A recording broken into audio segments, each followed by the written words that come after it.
What it do, baby? Welcome to the second episode of the ATB podcast. I'm Gary, along with. Kelvin. So to start off the video, we wanted to bring up a few topics. So our first one is our upload schedule. So for our upload schedule, we are planning to upload weekly for now, and as the season starts up, we'll upload twice or maybe even 3 times a week. And maybe if it's in the playoffs, we'll do the same. It's just we want more time right now because we're trying to bring you guys the best content possible, and to do that, we have to do a good amount of research so we can give you like a detailed explanation of why we're talking about what we're talking about, or like why we're saying this, why we're saying that. So yeah, back to you, Gary. So make sure that you guys are subscribed for weekly NBA content, maybe even more when the season starts. One other thing that I wanted to bring up was we got a comment last video about Shea for most improved player, and he's definitely a contender for that. He's played great this season, and the floor is yours, Kelvin. Alright, so the reason we didn't pick Shea was, first of all, I will admit that we both kind of forgot about Shea. But the main reason is that after looking more into Shea's play this season, like I just came to a conclusion that I don't think he'll win it, just because, to me, because my pick was Bam, and the reason I think Bam is gonna win it over Shea is because he has the two-way impact that Shea just doesn't have. Shea is a great offensive player. I mean, he's got a great handle, he's low turnovers, and he's got a great mid-range stroke, and he's a above average three-point shooter and a great finisher. But the main problem is he doesn't impact the game on the defensive side of the ball that Bam does.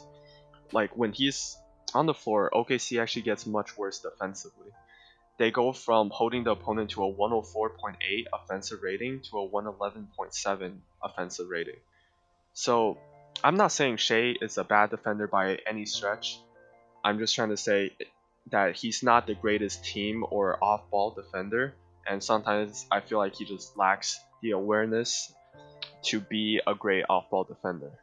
So that's the reason why I think Bam will be the leading candidate to win Most Improved Player. So yeah, Shea's been balling out. Now we're gonna go into our topic for today, and this is gonna be a new series that we're gonna be starting. Playoff evaluations for all 16 teams right now in the playoffs, and we're gonna start right now with the number one seed in the Western Conference, the Los Angeles Lakers. We're gonna be going over their strengths, their weaknesses, how far we think they can go, and we're pretty much just going to be doing that for every team. We'll do the Lakers this week, Bucks next week, and we'll continue to go down each conference from 2 down to 8. So let's get into it with the Lakers. All right, so for the Lakers, first I want to start off saying is that I think that they're most likely my favorites to make the finals in the Western Conference, and the reason for that is because I feel like the Lakers, I don't feel like they've hit their ceiling yet, and they've been showing up in some of the bigger games. Like for example, they did beat the Clippers, and I know they lost to them once or twice near the beginning of the season, but I just feel like as they mesh more over time, I feel like they can become an even better team in the playoffs. And also, I mean, we're talking about LeBron here. He steps it up. He steps it up every playoffs, and like, not just by a little bit. His play significantly improves in the playoffs. I mean, that's a no-brainer. So I feel like along with that, I really feel like the Lakers have a good chance of beating whatever team makes it into the conference finals. For sure. Most likely it'll be an all LA Western Conference Finals with the Clippers and the Lakers. So I want to bring up this list real quick that I saw yesterday on Shaq's Instagram, and it was the top 10 finals performers of all time.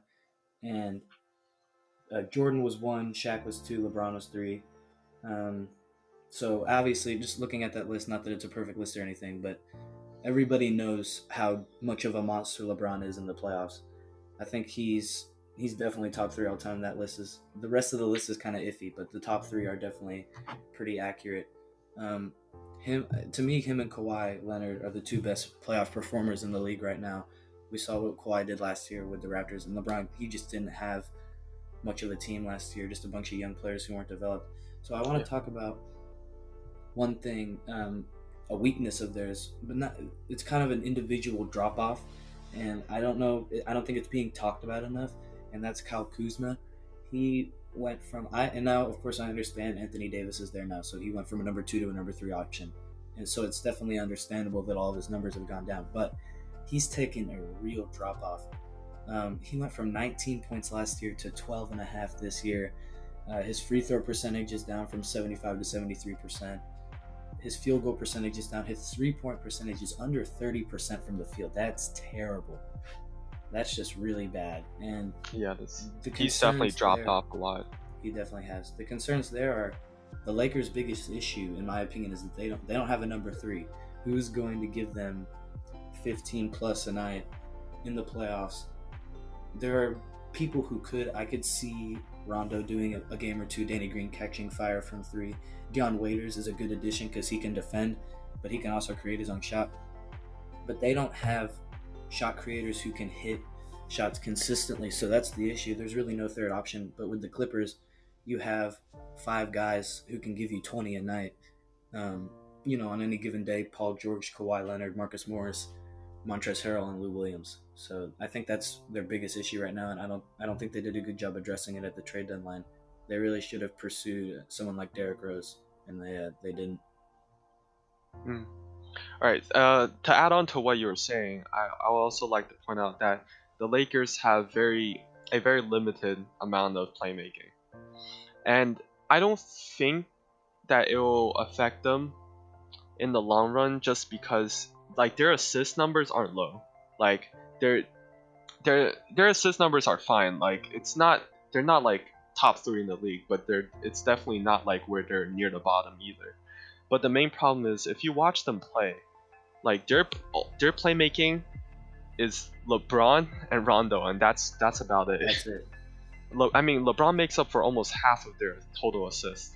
So I feel like that's just the main problem. They only have one playmaker out on the floor at the same time for the most part, and then that they really struggle when LeBron's off the court. And Rondo is a good playmaker, don't get me wrong. It's just he doesn't have the same impact as LeBron, and I just see that when LeBron isn't on the floor, the Lakers just seem to stagnate a little bit. They'll pass it around, and another thing from what you were saying was the lack of shot creating, and I also wanted to point that out. The Lakers have I don't want to say they have a big problem in shot creating. It's just that they don't have a lot of shot creators, because like their main shot creators are AD and LeBron, and like maybe sometimes Kyle Kuzma when he's having a good game. And maybe you could say like I would even say their 4th best shot creator is Alex Caruso, and that is not a good thing.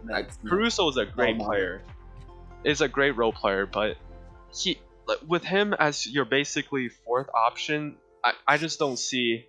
I see this getting exploited in the playoffs, because if the opposing team is putting a lot of pressure on LeBron and AD, they will, because you need someone else to beat you other than LeBron and AD.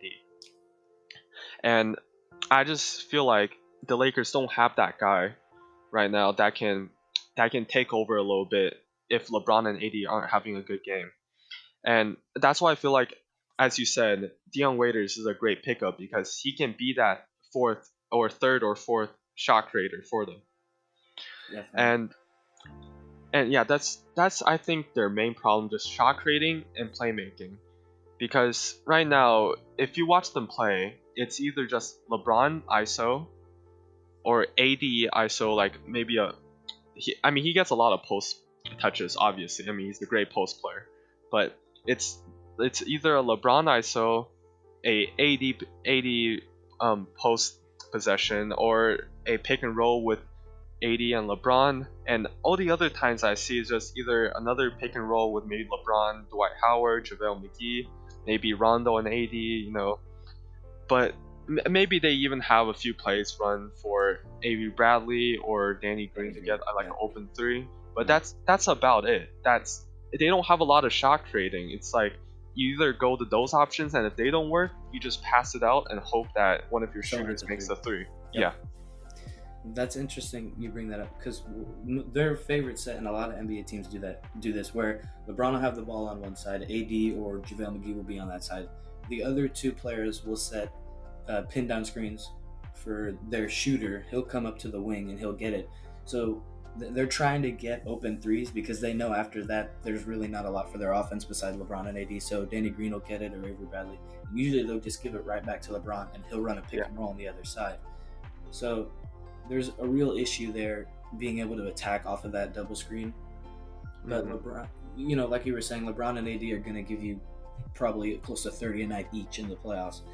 AD loves that little elbow area to post up, and or to ISO. He can, he was a point guard in high school, so he's got great handles for a big man. And then LeBron, he'll give you 30 and 10 a night. He's averaging 10 and a half assists.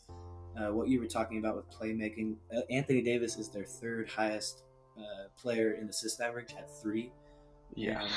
It's just that's a little bit concerning to me, but with LeBron being the leading assist man in the league, that won't be too much of a problem. But yeah, their third leading scorer is Kyle Kuzma at 12 and a half points per game, and he's shooting extremely inefficiently.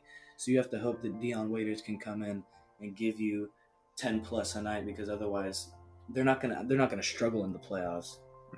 But it could end up costing them the conference finals or the championship. Yeah. All right. So another thing I wanted to say was that I feel like the Lakers will really miss like not getting Marcus Morris and Reggie Jackson, because now the Clippers have another 2 shot creators, like on top of like the what seems like hundreds they already have. So another problem I wanted to address was their free throw percentage, which I do feel like will be a problem in the playoffs, because as everyone knows, the Lakers, their best free throw shooter is AD at maybe around, what is it, like 85, 84? Yeah, 84, 85. So like it's not bad, but that's a big problem when your best free throw shooter is your power forward / center. Like, I'm not saying that's like a bad thing, it's just the whole team struggles with free throw shooting. Yeah, he's a great free throw shooter, but the rest of the team it's definitely iffy. Yeah, because they have the third worst free throw percentage in the league at about in the low 70s, and I just see that being a big problem in the playoffs, especially if they're drawing a lot of fouls, but then they can't convert on even like half of them, and the pressure is going to be on in the playoffs. And like who do you have shooting free throws? You got LeBron, who's shooting like 70% at best this year, and then you have like who else? Danny Green, he's not a bad free throw shooter, but he's he's not a great free throw shooter either. Avery Bradley, he's like, they're all in the 70s range, or it's just like 70s and 60s all around. Yeah, it's just not a good percentage, and most of the time it's gonna drop in the playoffs, especially when all the lights are on them. So and also another thing. And Danny Green shooting 72. Danny Green should not be shooting 72 with the jump shot that he has. Yeah. So that I feel like that's their one of, if not their biggest problem. And another thing is, it's not like their bench is any better. Their bench is actually at 65% free throw. And who do you have shooting like the free throws? You have Alex Caruso, who isn't a great shooter. You have Rondo, who is definitely not a great shooter. And then you got who else, like Dwight Howard. Come on, he shoots 40% from the free throw line. That's just unacceptable. Yeah. Another thing is, like you were saying, the pressure's on in the playoffs. And LeBron, the one thing that he doesn't step up in the playoffs is his free throw percentage. He usually stays right around the same. So I'm looking at the Clippers free throw percentages right now. The Lakers have 2 players that shoot over 80% with Avery Bradley and Anthony Davis. So that's okay. But the rest of the team, like you said, low 70s, mid 60s. The Clippers, on the other hand, have Paul George, Reggie Jackson, Kawhi Leonard, Landry Shamet, Marcus Morris, and Lou Williams, who all shoot over 80% from the line. Yeah. And you have Zubac, who shoots 75. Patrick Patterson is shooting right around 80%, 79. JaMychal Green, 72. So all around, they don't really have any terrible free throw shooters. They have a few 60s. Patrick Beverly shoots 66% from the free throw line. Mm-hmm. Besides that, they're a much better free throw shooting team than the Lakers. So if the Clippers are up late in the fourth quarter and the Lakers have to foul, they're going to knock down their free throws. Yeah. So that's what I was saying. I feel like the biggest problem is that if they get in a close game and maybe they're up like 4 with like a minute left, the teams can just foul them, and they have a very good chance of the Lakers only hitting one of their 2 free throws. And I feel like that's a big problem, especially in late game situations. Especially, I mean, props to LeBron though. He has from what I've seen, he actually revamped his free throw ritual a little bit, and his free throw percentage has actually risen from the start of the year by like at least a good couple of percentages, maybe 5 or 6, and he's gone back to his usual, well, not his usual free throw form, but the one he used in his I guess a little earlier years in like early Miami, maybe late his first Cavaliers. Yeah, and he's shooting better, and props to him for that. But the problem is the rest of the team isn't any better. And when LeBron's like your 3rd or 4th best free throw shooter, you got a big problem heading into the playoffs. Yeah, definitely. He's bending his legs more, and he's bringing the ball higher up. It works sometimes, like you said, it's working better now.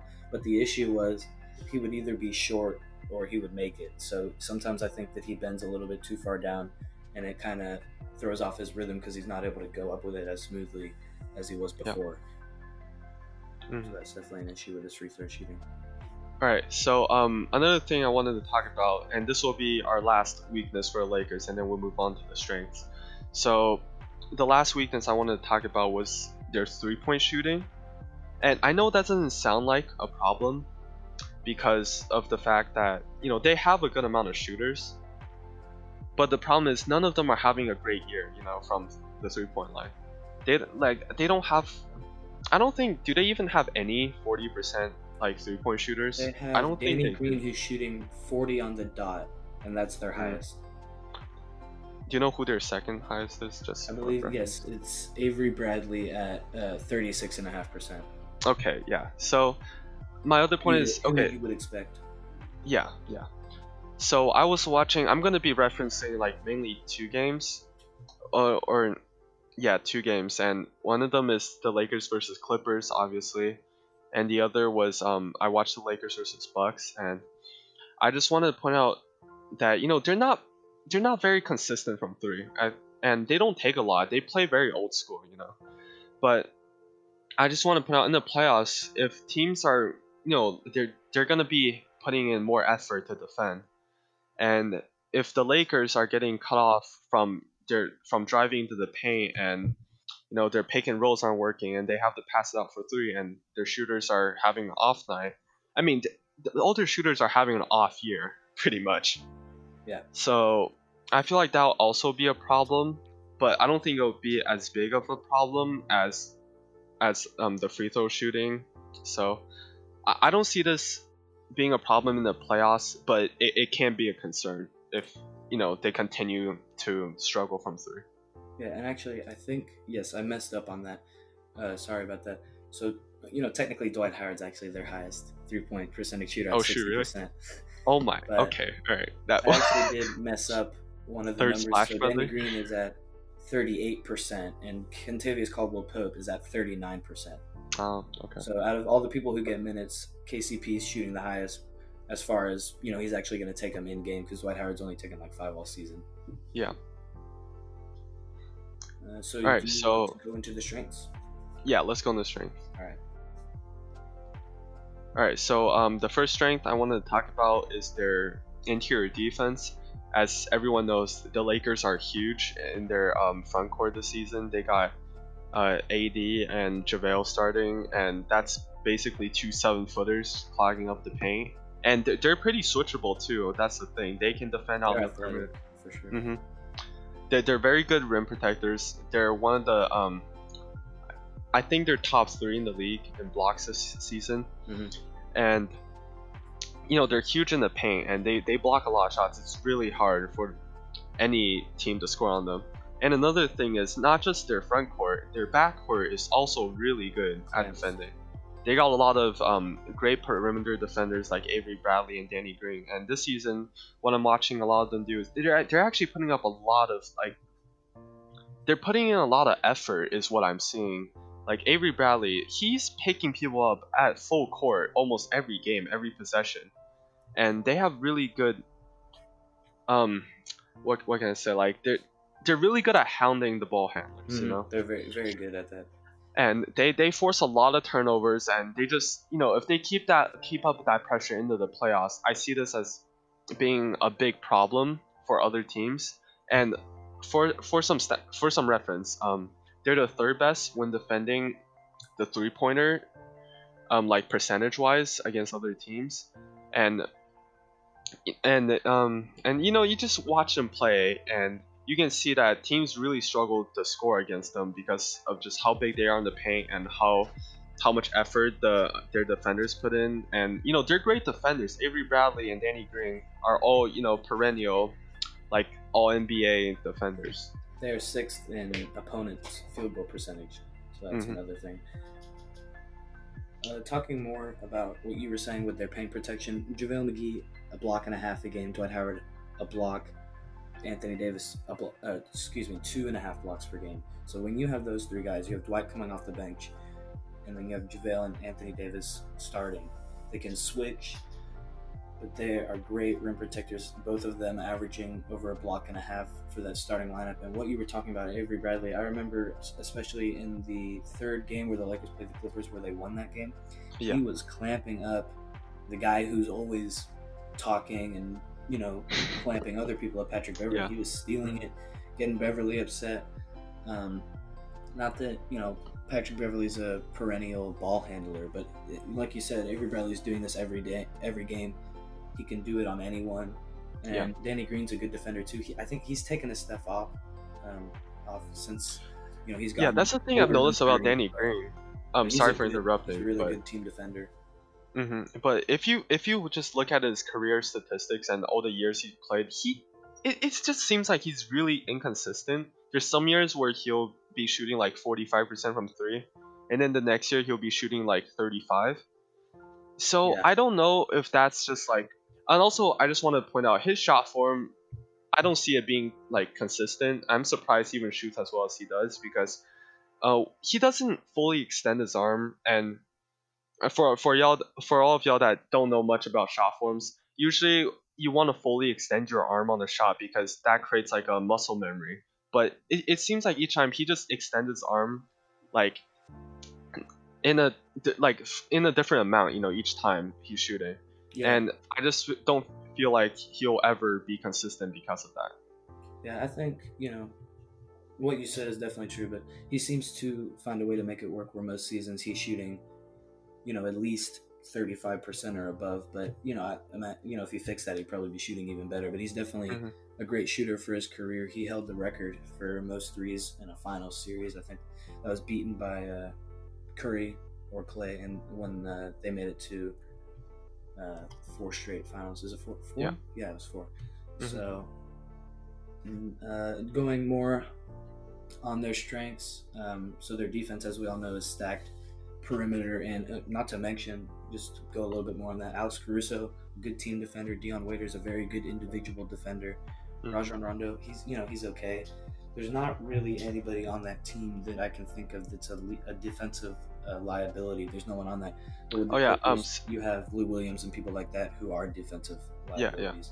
Sorry for interrupting here, but I don't remember which game it was, but there was this game, and I was watching Rondo play, and there was this a quarter stretch where Rondo was like doing really well. Like he was,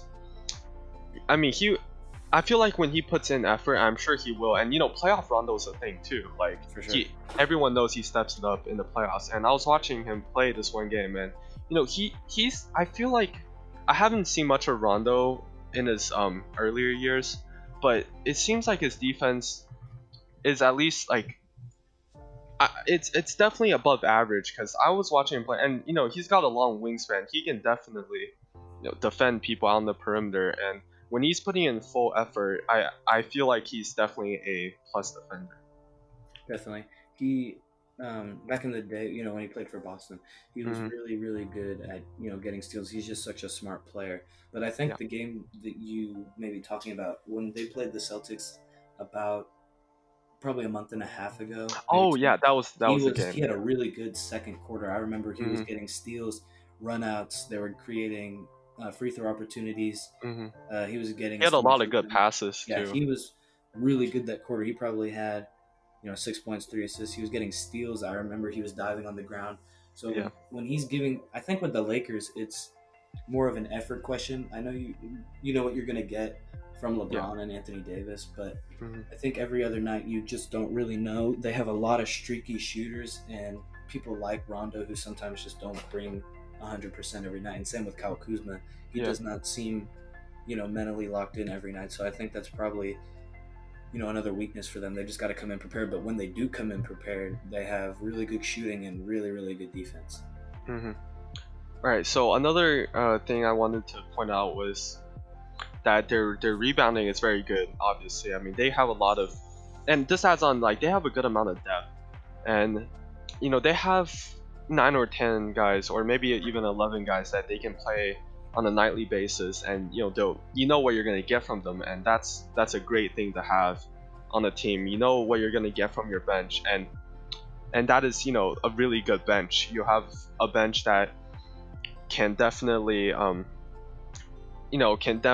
be some of the starters on on some teams, and they have a lot of good rebounders, especially Dwight, JaVale, and AD. They're all very good rebounders, and they're actually third best in defensive rating this year.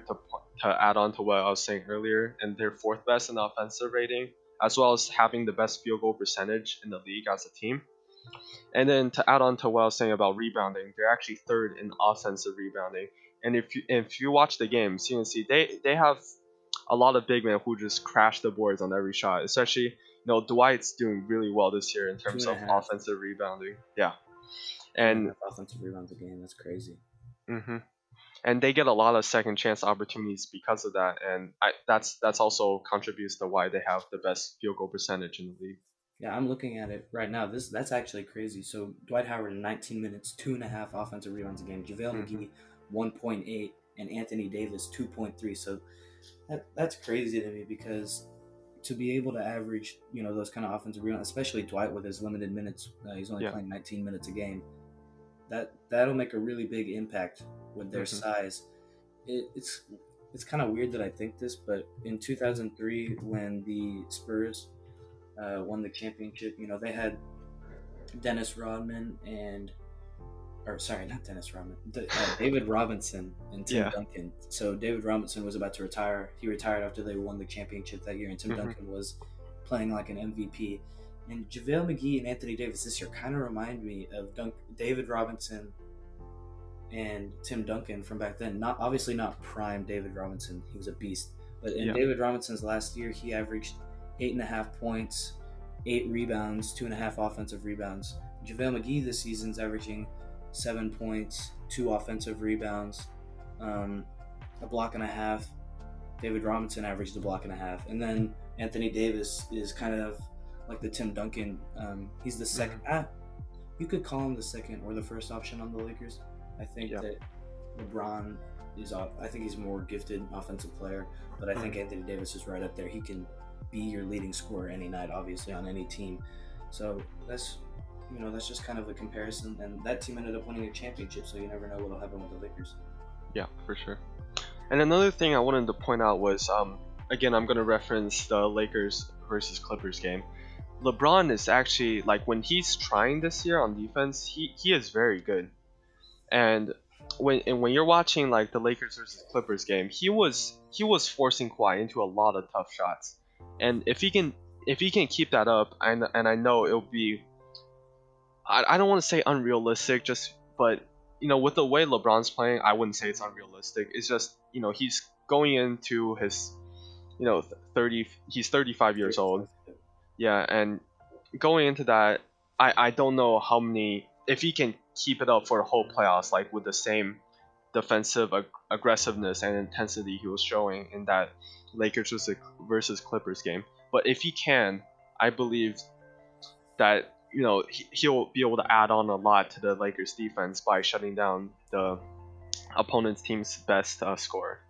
If he can play like he usually does defensively in the playoffs, he'll be, in my opinion, the best player in the playoffs. Giannis hasn't proven himself in the playoffs, and Kawhi would be up there, in my opinion, maybe James Harden. But if LeBron, the difference is usually LeBron doesn't play great defense in the regular season, and then in the playoffs he turns it up. But this year he's already turned it up, maybe as a message to his team, to get everybody else motivated. But if he I think he's actually making up for what he said last season when he said he was activating playoff mode. Oh yeah. I think he's making up for what he didn't do last season, and also because I think he's just more motivated this season with better players. He knows they have a real shot this year. I think. Okay, so we're to interrupt real quick. Sorry. Yeah, it's okay. I think the most important thing for the Lakers, if they want to go to the championship, both the Bucks and the Clippers, who are the other two favorites to win it all, whether it be in the finals or the Western Conference Finals. With the Bucks, you have Chris Middleton and Giannis, and Wesley Matthews, and with the Clippers, you have Kawhi Leonard, Paul George, Marcus Morris. Each team has a lot of long defenders who can defend LeBron. Obviously not, he's still going to give you 30, but very, very well. Those are all, Kawhi's an elite defender, Giannis is an elite defender, and all those other guys are above average defenders. Paul George, elite when he's fully healthy. So the biggest thing for the Lakers, in my opinion, is in the playoffs, you've got to find ways to get LeBron on the low block, and you've got to find ways for him to get open shots and get switches, because without that, I think he's not going to have necessarily a problem against those guys. He's still going to score, but I think he's going to get a lot tired much quicker. So they got to find a way to get him on Lou Williams or Montrezl Harrell or Zubac or someone like that. And then with the Bucks, someone like Eric Bledsoe, Wesley Matthews, or Brook Lopez. Even though Matthews could defend him, I think that's a good matchup for him. So that'll be important for the Lakers to get him on smaller guys and get him on the block so he doesn't have to do as much. All right, so I think we're gonna end the video here, but before we do, I want to get your take on where you think the Lakers will be at in the playoffs this season. Okay, well, with the Lakers, it's tough because we know what LeBron's going to give us. Anthony Davis, he's only ever made the second round once, but I have all the confidence in the world that he's going to give you 25 and 10 a night. But after that, I worry with their third scoring option. If the season ended today, they're playing the Grizzlies in the first round. I think they win that series in 5. And then if they were to win that series, they would play, any team except for, the Clippers, who are the 2 seed right now. So I think they match up well against most teams. I think they match up well against the Rockets, the Mavericks. They match up well against the Nuggets. So I think they win any matchup in the second round, unless somehow it ended up being the Clippers. Then that would be a little bit more difficult, obviously. But I think the Western Conference Finals will be the Lakers or the Clippers. And if it's not one of those teams, I think you substitute Houston for one of those teams if they're shooting. But that's only if they're shooting, they're just going off. And get extremely hot, because they have the capability to do that, and they have the third guy, which the Lakers don't, who can give you 15 to 20 a night with Eric Gordon. So I see the Lakers making the Western Conference Finals and losing to the Clippers in 7. What about you? All right, so as I said in the beginning of the video, I actually think the Lakers will make the finals. But before I start on saying why I think that is, I do want to say I believe the Clippers is a better team, like talent-wise on paper. But the reason I think the Lakers will make the playoffs, I mean, not make the playoffs, make the finals. That'd be sad if they didn't make the playoffs. They'd have to lose a I lot of mean, oh games. my gosh, they're the first seed. I can't believe they're not gonna make the playoffs. Yeah, So, so the reason I think they're gonna make the finals is that I think they understand that their window is closing. LeBron isn't who he was 5 6 years ago. He doesn't have all the time in the world. Eventually, like with how inhuman LeBron is physically, and how he doesn't seem to ever regress. Eventually, he's gonna come to that point where there's he just can't get better at that age. His body's just not gonna hold up as well as it did before, and I think the Lakers team understands that, and I feel like this year is their best chance at making the finals. And I just feel like they'll want it more than the Clippers, which is why I have them making the finals for me. Because with how they've been playing this season, and just how aggressive and with all the effort, I think they understand that this is their best chance. definitely. And if they can't make it to the final this season, I don't think they'll make it next season or anytime in the next few years, just because of LeBron's age. And personally, I don't think that they're better than the Clippers or even maybe better than the Bucks, but I definitely think that they'll make the finals just because their mindset's different. They, unlike the Clippers have all the time in the world. They got two young two ways superstars that have are still in the prime of their career. And I know LeBron's still in his prime. It's just eventually there's got to be a stopping point for him. And I feel like with how their team's composed and with the players' ages and just overall, this is their best chance. And if they can't make it this season, I don't think they will in the next few years. I'll add two things to that real quick.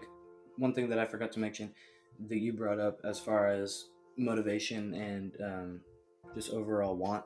Mm, Paul George is a concern for me come playoff time. He's been known, like we were talking about in our last video, him and yeah. Russell Westbrook are kind of known to force up shots or just Hmm. not make the best decisions in the playoffs. And another thing with Paul to add on top of that is his injury history.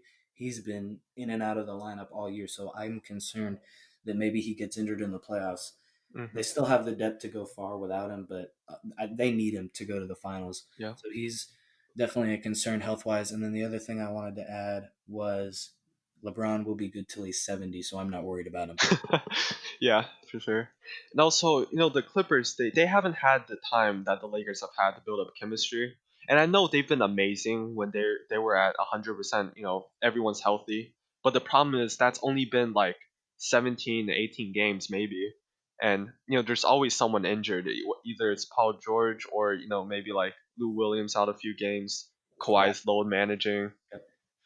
So I don't feel like it'll make a big difference in the playoffs, but the Lakers have had more time to work on their team chemistry overall, and I feel like that will give them a boost come playoff time. For sure. Definitely. All right, so I think we're gonna wrap up the video here. As always, leave your feedback down below, and just tell us your predictions on where you think the Lakers will be at the end of the season, and we'll be looking forward to responding to all your comments. See See ya. ya.